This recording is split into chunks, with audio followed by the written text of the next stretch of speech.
Hi, my name is Cam too. I majored in finance and business economics, and I was in charge of trading our portfolio. Hi, my name is Charles Rashawn. I'm currently majoring in finance and economics, and my part of the project was portfolio management. Hey, my name is Spencer Bateman. I'm a political science and finance student, and my role on the team was risk management. My name is Hila Hoskolavici. I'm majoring in finance, management information systems, and operations management, and I was in charge of long and short selections. My name is Edward Rashawn. I'm majoring in finance and economics, and my part of the project was factor analysis. While constructing our portfolio, we functioned under a few constraints. They were to remain market neutral with a beta between negative 0.25 and 0.25. No more than 5% of our portfolio could be in a single stock, and no more than 5% could be in cash. Our primary driver of returns has been our industry tilt. We decided to take an industry tilt as opposed to an individual stock selection approach, as we didn't feel as if we had an advantage in individual company analysis, but that we could develop our own unique market outlook with regard to sector performance. We believed that the November elections presented an undervalued likelihood of a government-wide Republican win, which would benefit the financial and energy sectors, while threatening the consumer discretionary sector. Because markets largely anticipated a Clinton victory, we viewed a Trump win as posing significant opportunities. We therefore took our biggest positions in the portfolio in these sectors. Looking at financials, our opinion was that Republican views on financial deregulation, coupled with likely interest rate rises, would benefit financial firms. We believed a Clinton win was already priced in, and financials would have likely not suffered given a Clinton victory. So the bet on financials, in our view, carried little downside risk relative to the potential upside if Republicans would be victorious. Our portfolio has maintained around a 40% net long position in financials. In the energy sector, Republican positions in favor of energy deregulation would decrease costs for many firms in the sector. We also believed the construction of the Keystone XL and Dakota Access Pipeline would pose significant opportunities for several companies in the sector. Throughout the competition, our portfolio has maintained around a 14% net long position in energy.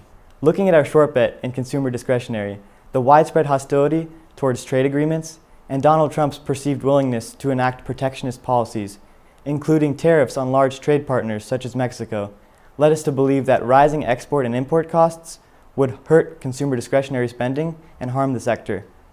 Our portfolio has maintained around a 35% net short position in consumer discretionary. Our secondary drivers of portfolio returns were our factor tilts towards value and momentum. We chose these two factors due to the historical evidence showing they produce abnormal returns. Value stocks have low prices relative to fundamentals, and these stocks have historically outperformed the high-priced growth stock counterparts over immediate horizons. Our second factor tilt was towards momentum. Empirically, stocks which have performed well over a previous 3 to 12 month period will outperform their peers over the next several months. Although this has been shown historically, within our own portfolio as of February 6th, momentum has had a negligible impact.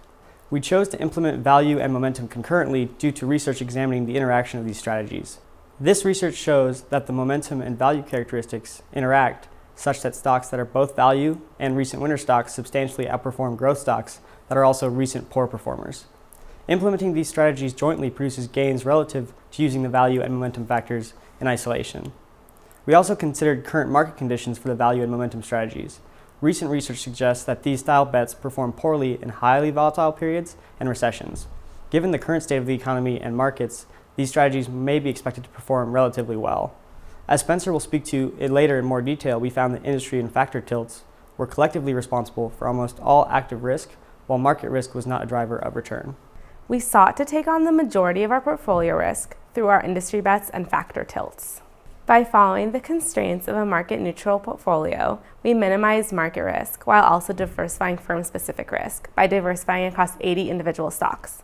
Given our risk allocations, we expected the majority of our return to come from industry bets, followed by our style bets, and least of all, market and firm-specific risks.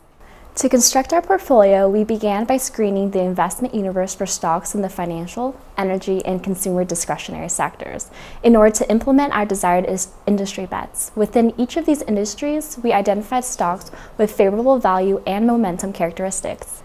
In particular, we found value in recent winner stocks to create long positions in the financial and energy sectors, and identified growth in recent loser stocks to short in the consumer discretionary sector. We screened stocks based on price to book value measure, and relative share price momentum measure. And after ranking the relative performance of each of the stocks, we supplemented our industry stocks with additional long positions in past winner value stocks and short positions in growth loser stocks to create an equal weighted 40 long and 40 short portfolio, while keeping in mind our industry tilt and beta concerns. Throughout these past few months, we continuously monitored our portfolio to ensure that it met the challenge requirements and ensuring our risk exposures were in line with our desired bets. Over the course of the investment period to date, we have achieved a return of 11.64%, with StockTrack indicating a Sharpe ratio of 3.18. The performance attribution of our portfolio suggests a number of positive outcomes regarding our investment philosophy. First, our portfolio has remained market neutral and within the required parameters, as no significant return impact has been contributed by market exposure. Our portfolio only included roughly 0.15% market risk. Second, our biggest drivers of return were our sector bets, where we took on the greatest risk. Our industry bets contributed roughly 10.38% return to our portfolio, demonstrating that we both correctly anticipated the value of the industry bets we made, while simultaneously avoiding indirect additional risk exposure. This return is particularly compelling, considering the risk our industry bets contained was roughly 6.5%, giving a risk-to-return ratio of 1.6. While the overall contribution to our return from our style exposures was negligibly negative, we did receive a positive contribution to our return from our value exposure. Over the course of the investment period to date, our momentum exposure did not positively impact the portfolio, but the negative contribution it had was not a significant drag on performance either. Our style exposures contributed a total of 3.6% risk, significantly less than our industry bets. Lastly, active firm-specific risk in our portfolio contributed a negligible impact to our performance as well, as the diversification of our portfolio across roughly 80 firm positions mitigated idiosyncratic risk. Firm-specific risk contributed 4.26% of risk to our portfolio.